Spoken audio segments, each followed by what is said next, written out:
This is a review of my Dyna Glo 10,500 BTU kerosene heater. Now, it looks like the bigger model of the 23,000, I think it's 23,800 BTU kerosene heaters. This is just a little guy. And there's the Dyna Glo WK11CB. This is the control panel. Holds 1 gallon of fuel. It'll burn up to 8 to 12 hours depending on where you set the flame. And that's the flame on low. I'm going to turn it up.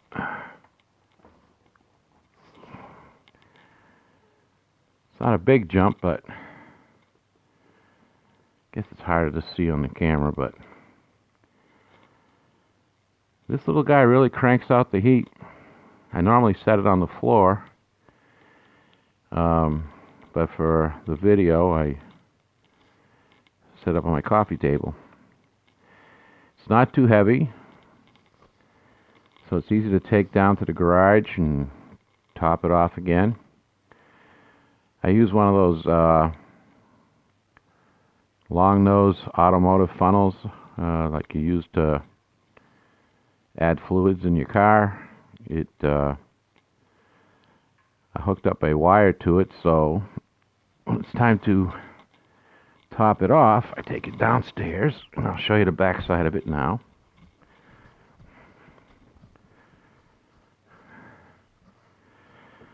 And there's the battery doors. It takes 2 C batteries for the igniter. And there's your gas gauge and filler cap.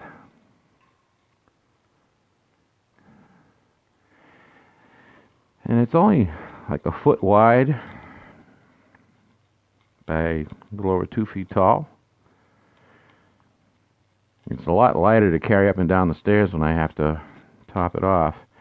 Anyways, what I do is I stick my long nose funnel in here, and it rides up along the side here, and then I take a wire to tie it off on the cage here to hold it up while I pour the fuel in. And I just keep an eye on the gas gauge there, so I stop in time and I don't make a mess. It actually works good enough that I would try it in the house, but if I had a little spill, then it would stink, and so I'd rather just carry it up and down the stairs. Anyways, I'm going to put this back down a little bit. There, that's a little better. One nice thing about these is when you got a chill and it's down on the floor, you can bend right over it and have that heat just envelop you. Oh, and it's comfortable. Does not stink at all. At all. No smell. The only time it smells when you first light it and when you shut it down, and it's only a couple of minutes. And it's not that bad of a stink. It's just not that bad. Anyways, love it. Works great.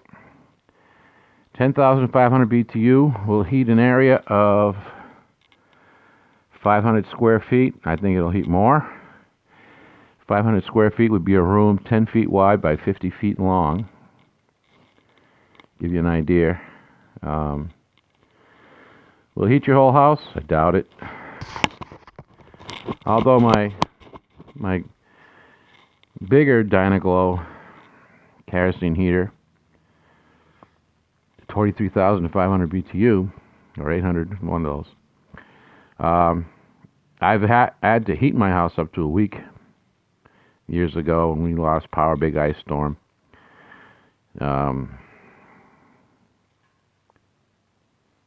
And it did it. And it was a good-sized house. 3-bedroom, you know. But yeah, it kept us comfortable. It didn't drive you out the window, out of the room like a wood stove would. But it was good, steady, even heating. And that one would run about 2 gallons every 12 hours or so of K1 kerosene. This one here will go, depending on if you run it high or low, 8 hours cranking it, up to 12 hours with it turned all the way up full blast. Some people complain about these things. I think a lot of it is just user error and not understanding how this thing works. It's a pretty simple machine, for lack of better words. It's not hard to look at. It's actually a nice looking little unit. I chose this over the square box ones that have the same BTU rating. Because this is convection heat. I prefer that over radiant heat. Radiant heat is like, it's reflected at you, where this heats the whole room like a regular heating system would. It heats the air heats all the objects in the room. I find that more comfortable. But that's all a preference thing, I guess. I've never had one of those square box heaters that you can lean up against the wall and have it reflect outward towards you. So I really can't talk on that, but I just prefer this style. It's totally silent. If your batteries go flat on the igniter, you can light it with a match, and that can be done right here. You just lift this little guy up like that. Oops, you shouldn't do that. You just lift that up and use a wooden match or what have you. If you don't have anything like that, then roll a piece of paper like a straw and light that up and shove it in there, and that'll get her going. The trick with these is when you first get them, you fill the tank, let it sit for an hour, 2 hours. Let that wick soak. You have to let it soak. Burn it dry, completely dry once in a while. So you take it out, put it outside or in the garage, and let it burn completely dry. That'll clean your wick right up for you. Get all that black crusty stuff off. You take care of it, it will certainly take care of you. When you store it, I always start with a full tank for several reasons. One, partial tank will encourage condensation, which you don't want. If you get any water in your fuel, it'll really raise hell with it. And it's ready to go at a moment's notice. Full tank. You come home, big storm, this and that, lights are out. Lights have been out for hours. The house is down to 40 degrees or whatever. You don't want to be dicking around fiddling with your backup emergency heater. It's just not a good idea. Right now, today, it's at this time, it's 18 degrees outside, and a little bit of wind. And I fired this thing up just to give my regular house furnace a break. Got this morning, it was 13 degrees, and the heat just kept cranking and cranking, and that didn't take a break. I says, okay, that's it. I buy my kerosene locally at a local hardware store for $2.99 a gallon, which is pretty good. It's the red kerosene. I have no problems with it. The clear kerosene is over $4 a gallon at the pump when you can find it. So I'll just take, I've got 4 or 5 gallon kerosene cans. And when I empty 2 of them, I'll go down and spend $30 and top them off. Kerosene is great for storage. So that's it. Unlike storing gasoline, which can go sour in a month, 30 days or so, unless you put stabilizer in it. Kerosene can stay good for years, as long as it's in a proper container. Keep it out of the sun. Gasoline is much more fussy. It's explosive. This stuff here, you can drop lit matches into it, and the match will go out like you dropped in a glass of water. So kerosene is much safer fuel. Let me think. Anything else? Kerosene's the way to go. I mean, you can cook with it. You can light with it. You can get kerosene lamps. You can get kerosene stoves. If you're interested in the kerosene stove, check out the butterfly stoves. But it's a good-looking little unit. It doesn't take a lot of room. Give it about 2 feet of airspace all around and 3 feet above, and it won't hurt nothing. As you can see, it's on my coffee table, and there's probably another 4 or 5 feet above that yet. Like I said, normally run it on the floor. I only did this for the video. And like I said, you got to chill. You just walk up to this thing, lean over it. Oh, and that heat just envelops you. And it's just, oh, it's nice heat. And it's moist heat. In case that matters to someone. But yeah, it's the Dyna Glo. Can I get it?